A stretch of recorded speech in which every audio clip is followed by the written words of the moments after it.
To adapt ZIG better, I'll be following this nice open content online book, Introduction to ZIG by Pedro Faria. It discusses basics and quickly takes you on the project building journey to better understand the constructs.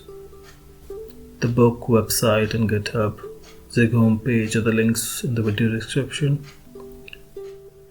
We'll start with getting the latest stable ZIG release and see how easy getting started is.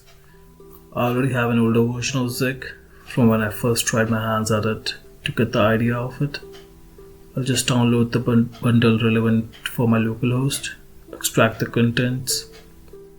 Now you'll notice this directory has main ZIG binary. You can get more details from the readme included. I'll just quickly move it to my user binary path and make sure the system path get updated to use the new release.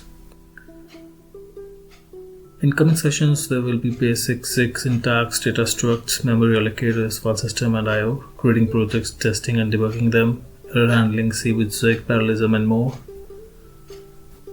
Now with a quick intro, getting started with the ZIG basics, it's a relatively new language that falls more into zone of C, C++ and Rust. It's low level, yet modern and general purpose. It will be more to one's taste if they find other system programming languages a bit lacking or a bit overloaded.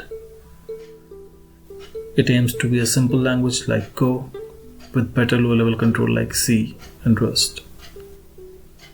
ZIG doesn't have macros, no hidden control flow, no hidden memory allocation for stdlib, a clear language so programmers just need to debug their code, not the language.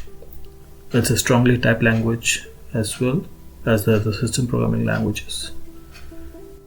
So we'll be grasping more of it in the coming sessions as we progress through this book.